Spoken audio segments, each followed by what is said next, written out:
Hello and welcome to Todd Talk, where insight meets inspiration. I'm your host, Todd Hiller, and I'm an author, speaker, and longtime community leader, here to guide you on a journey towards fulfillment and balance. In every episode, we'll explore ways to fill life's emptiness, helping you uncover practical tools to create harmony, purpose, and happiness. Whether it's thriving in your career, nurturing personal growth, or simply finding joy in the everyday, Todd Talk is your space for real conversations and actionable advice. So let's thrive together, personally, professionally, and beyond. This is Todd Talk, and I'm thrilled to have you here.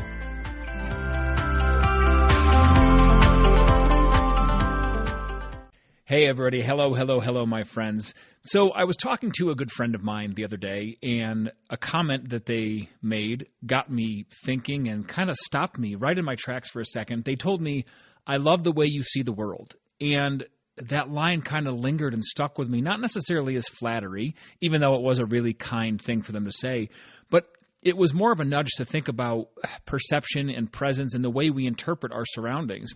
You know, the way we see the world absolutely shapes the way we feel in it. You know, I believe that wholeheartedly. The way we see the world shapes the way we feel in it. And so that one comment cracked open a new thought for me. How do we actually see the world? How do we look at it? How do we see the things around us? What do we see when we walk outside? What do we see when we go to get the mail? What do we see when we are standing looking up at the sky and doing absolutely nothing? All of that is so important because I think it crafts a sense of self. It shows us what we find meaningful and beautiful because those are the things we linger on a little longer and look at a little more. And it also gives the people around us a really good idea of what it means to be us and what maybe the world looks like through our eyes. And I think there's a lot of good that can come from asking yourself those questions. Hey, how do I see the world? Because until this person said that to me, I never thought of the way I see the world as just me. It's just the way I am. It's just the way I'm built, you know. I'm a very happy person by nature. I love being outside. I love taking the time to notice the little things around me and around my yard and in my world. And I realize that not everyone is like that, and so that is specific and individual to me, and it also helps me understand a little bit more about myself and what it is about me that makes me see the world that way, and also what it tells me about myself that I do see the world that way. So let's dive in and talk about this for a little bit and get right going on perception and how we see the world. So I talked and mentioned perception. Here's the really beautiful thing about perception. Perception is not a fixed truth, right? It's not at all. Perception is a lens. It's a personalized lens and a very personal lens, you know, that varies person to person for sure, rather than a fixed truth. So two people can look at the same moment and take away two completely different meanings and two completely different things. You know, and there's a couple ways to look at this. You know, the power of perspective is really important, right? That's one of the central themes here. But also, perception shapes our personal reality because our perception is ours. It's individually unique to us. Other people can look at the exact same thing we do, and even if they might see it in a similar way, they will never see it exactly as we do. And I mean that physically, emotionally. They'll see the colors differently based on their actual anatomy of their eyes. They'll find different things that are good and bad about it. They'll view it with a different, you know, in a different light. They'll take away different things from it. So that attention kind of alters our experience. So the things you pay attention to, I like that. Attention alters experience. Yeah, okay, I like that. But the things you pay attention to will absolutely alter and influence your experience of the things around you. When you go up to get your mail, prime example, I did this yesterday. When you go up to get your mail, if you are someone who stares at the driveway beneath your feet and watches your feet walk up the driveway and never looks up and then goes ahead and gets the mail and turns around and goes back and walks back to your house the exact same way, you won't notice the things around you. But if when you walk up, instead of paying attention to your feet, you pay attention to the trees that you see, the number of leaves that have fallen, the bird's nest that's, you know, all of a sudden that you notice that you've never seen before. And even though it's right in plain sight in your own front yard, you've never seen it before. If you pay attention to those things, it will alter your experience. Because I'm not picking on anybody's feet or anybody's shoes, but watching your feet trudge up a driveway to go get the mail is far less exciting, interesting, and I don't know, heartwarming than watching things like birds or watching your neighborhood come alive in the morning if you're going to get the morning paper, seeing your kids or your neighbor's kids play on their front lawn or ride a bike down the street, whatever it is.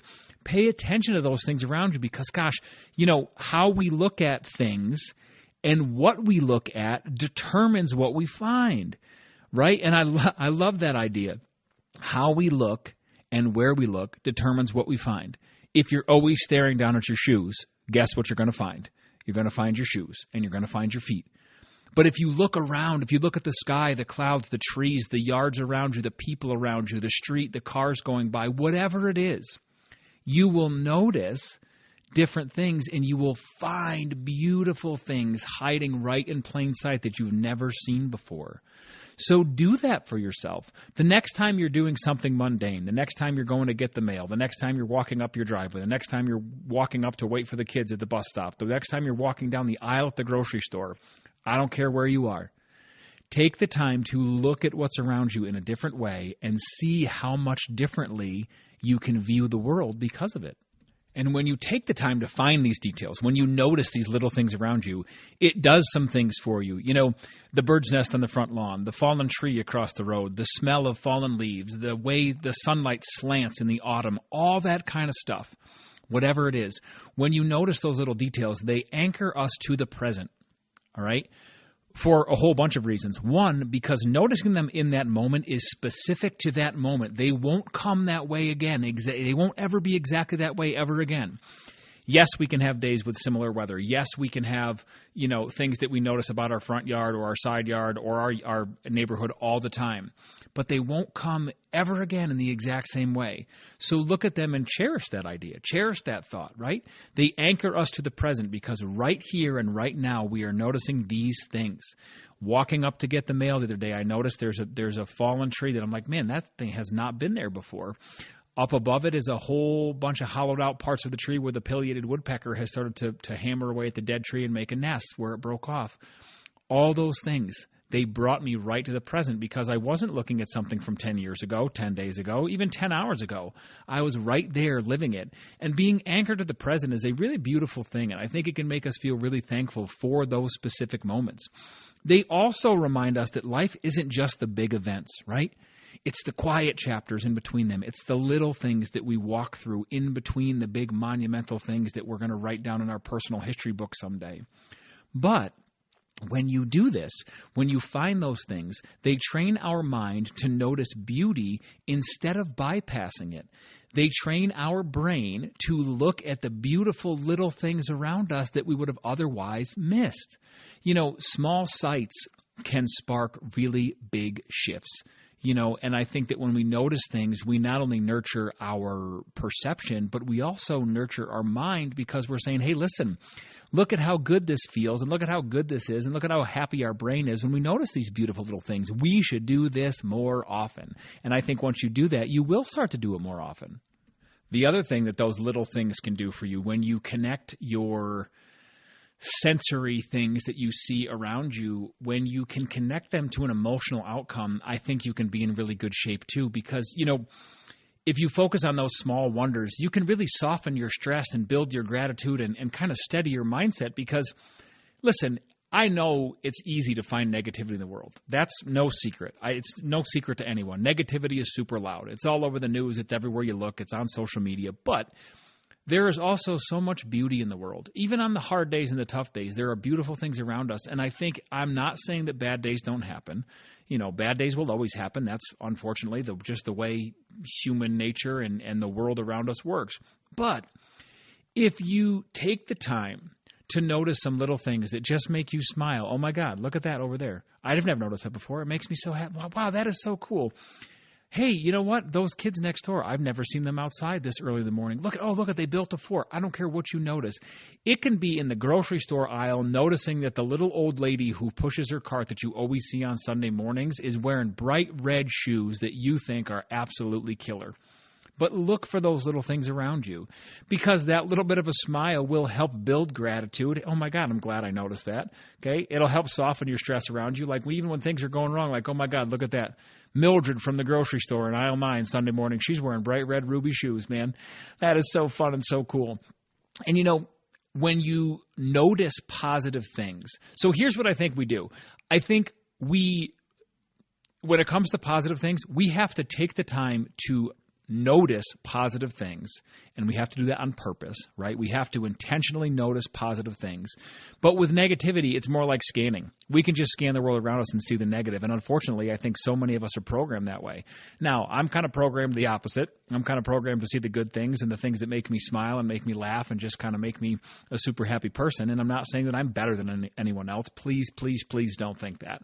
I'm just saying that it takes some doing. You have to remember to notice the positive things around you and not just scan and kind of drink in the negativity that pops out right away. And, I think people kind of default to problem spotting rather than appreciating a pattern. People can spot a problem from a mile away. Oh, gas tank's almost empty. I'm going to have to stop and get gas before I go to work, and I'm already running late. This is going to be a disaster of a day. Oh, well, there's a little spot on this shirt, and I'm going to have to go and change. It's going to make me late to work. Oh, God, the lawn, I didn't get a chance to mow the lawn this weekend, and now it looks terrible, and it's going to drive me nuts all week until next weekend when I have time to do it. Whatever it is, right? We problem spot all the time. If you're walking or driving or just sitting still right now, I guarantee you there's at least one or two things in your mind that you've noticed in the past hour that bugged you because they were a quote-unquote problem. But how many things in the past hour or so have you appreciated because there's a really beautiful pattern to them? How many things have you looked at and been like, oh, man, that makes me smile in a big way? How many memories have you drummed up to think about instead of all the things on your to-do list that make you smile instead of making you dread them? We have these to-do lists that run through our head all the dang time. When was the last time you thought up some fun memories of a time you really had a great time with friends or family or a loved one and you got to laugh? When was it? Do it more often. Build a pattern of appreciating the little things around you, and it will change your entire day. I really believe that to be true. And so I said this before, where your attention goes, your emotions follow. Period, end of story. I've said before that we can't control our emotions sometimes when we see something, right? We have that immediate emotional reaction. Emotions are deeply seated within us.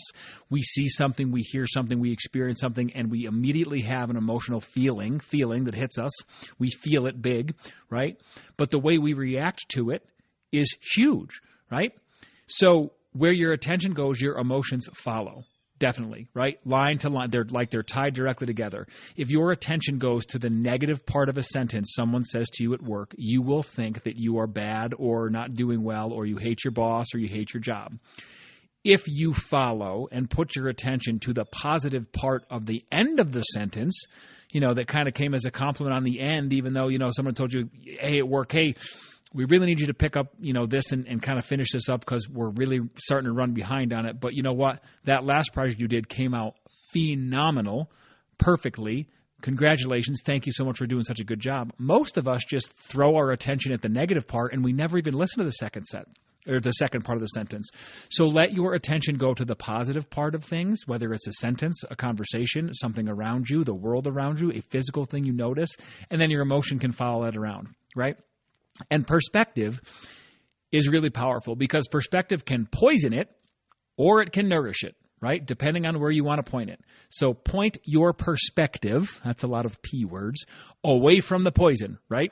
Point your perspective towards the thing that are going to nourish a happy mind and a happy brain and positivity living and breathing all around you because that's really beautiful. And now when it comes to that perspective and it comes to the power of perspective, the other really powerful thing in this world is the power and the value, huge value, of outside perspective. Because sometimes we need someone else's eye to help us see something clearly. And this is not a fault of anyone. This is not a bad thing. I love outside perspective on so many things. I am the president of a nonprofit, and we have a board of about 10 to 15 board members at any given time. And one of the things I always ask them to do is in every meeting I say, listen, I'm the president, and you guys look to me to say, hey, well, we want to know your opinion too. However, I'm going to give you the situation, and before I say anything about it, I want to hear everybody else's take around the table. And that does two things. One, it allows them the freedom to respond accordingly and not feel like they have to side with me just because I'm the president or they don't want to, seem like they're being disagreeable. It frees them up to speak exactly what's on their mind and say what they are feeling. And it also gives me the chance to hear all kinds of different perspectives before I weigh in with my own without clouding the situation. Because look, our personal experiences, our age, there's so many things that influence our perspective, right? Our age, our upbringing, our walk of life, our job, our career, our knowledge on other things, our hobbies. When you have other people who get to weigh in with their perspective, it is a huge help because it gives you the ability to see things through their eyes, and there is so much value in that. Outside perspective can illuminate and light up all the blind spots that you might have. It can broaden your understanding, and it can even soften your harsh kind of judgment of a situation. Sometimes you might be thinking, oh man, you know what? Here's the situation at hand. I know exactly what I think about this. And one person weighs in on it and you're like, wow, I never thought of it from that way before. I never thought of it from that direction, never thought of it in that way, never had that power of that perspective to help soften me from being so harsh or to help me broaden and open up and see all the different sides of this. So I think one of the things we can do is we can borrow perspective, right? And that borrowed perspective brings a whole lot of clarity. You don't always have to agree with people, but if you can at least hear how they view things, it can do so much to open up your eyes of what's going on. I was recently at a fire call. We had a motor vehicle accident. The car was rolled over. And in my brain, I'm thinking, okay, well, here's what I would do. I would do this, this, and this. However, I'm not a chief officer anymore in the fire service in my new department. So the great thing is I just get to hang out and be a helper and a worker and do what they tell me to do. So when I got there, my brain said, oh, I would do this. And then when I got talking to them about what they were going to do and what their plan was, everyone was fine, by the way. If anyone listening is worried, everyone was fine. The person got out of the car by themselves. They were not hurt. But, when we started talking about it, they were going to do something completely different than I would have. And when I was like, well, really, you're going to do that? When they started talking about their perspective and the things that were running through their brain, I was like, awesome idea. Fantastic idea. Now, both things would have worked. Both things would have been safe and effective. However, I'm not too proud to say theirs was a better idea because I needed their perspective to be like, you know what, they did it on a call that I was not on a couple of years ago before I joined. And they found out that this would work better for them because it was a very similar situation. But that outside perspective was so valuable to me. So let that in from people. Don't be afraid. Let it in. It doesn't make you wrong or make you unintelligent. It just means you are intelligent enough and open-minded enough to take on other people's perspective and see what that can do for the situation. So one thing I want to encourage you to do is I want you to, quote unquote, see better on purpose. Okay. I want you to remember that it's not a fault of yours if you need someone else's perspective to help you see something more clearly. That's not a bad thing. That's a fantastic thing. It means you're willing to listen and see things from all the different possible angles. So here's what I want you to do. We're going to call this the 3 noticings, right? Practice. I want you to practice this, okay? I want you to look for 3 small things every day that you usually just walk past. Take those 3 things and look at them. And I want you to pause and I want you to perceive what they are and what they have that you have not noticed before. Take 10 seconds to pause and look at something simple and look at them more closely than you have before. So 3 small things, and do this for me. I want to know how it goes. 3 small things every day that you usually walk past. Things in your house, things in your car, things at your office, your place of business, your place of work, your kid's school. I don't care where it is. And look at them more closely. Now, when I just talked about pausing. The second thing is the pause and perceive method. I also want you to take some time every day, right? Maybe twice a day, once or twice a day. Take some time, take 10, 15, 20 seconds to intentionally observe something that you think is so mundane and simple. Look at it. Stare right at it. I don't care if it's the coat hangers in your closet. Look at them and see if you can find something different about them that you have not noticed before. And what this brings is, I think we'll call it the perspective pivot, because when something frustrating happens, right? When something is difficult, we have a reaction, right? We were like, frustrated right off the bat. Here's the emotion that collided with it. I'm already frustrated. But if you take 10 seconds, if you take 20 seconds, you can ask yourself, how else could I see this? Could I see this differently? What would someone else think about this? What would my best friend think? What would my spouse think? What would my mom think? My dad, my brother, my sister, my uncle, my aunt, whoever. What would they think? What would someone else think about this situation if I gave it to them and asked them to tell me what they thought about it? Because, listen, I know frustration happens a lot, right? Things go wrong and things go bad, and we're immediately like, that's it. Angry right off the bat, gonna crash out, as the kids these days say, right? But if you shift the view, you can shift the you, so to speak. Ooh, I like that. That just popped right out. Do we like that?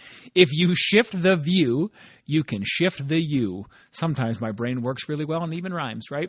But it's so true because we are a certain type of person always, right? We are who we are. We see things the way we see things. But if you shift the way you look at them and you shift the way you view them, you can change your perspective. You can change your open-mindedness. You can change the way you view things or even react to things, right?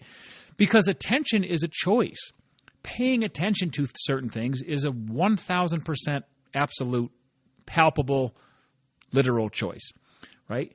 So choose wisely, okay? Choose what you're paying attention to. Choose the things that are taking up the space in your brain. Now, bringing back that original compliment, that original line, someone said, I love the way you see the world. I want you to cultivate a way of seeing the world that lifts you up rather than weighs you down. That's what I want you to do. And I know it won't be simple, and it's going to take some time and take some steps, but I know you can do it. I know you can do it. Cultivate a way of seeing the world that lifts you up rather than weighs you down. And think about how beautiful the days will be that follow. Just imagine how beautiful it will be if the things you notice most often are really happy and positive and beautiful things. I think that's something we should all aspire to. I want you to notice something small today, my friends, and let it change the way you feel, even if it's only just a little. Thank you very much for listening. I hope you've enjoyed the message. Take care.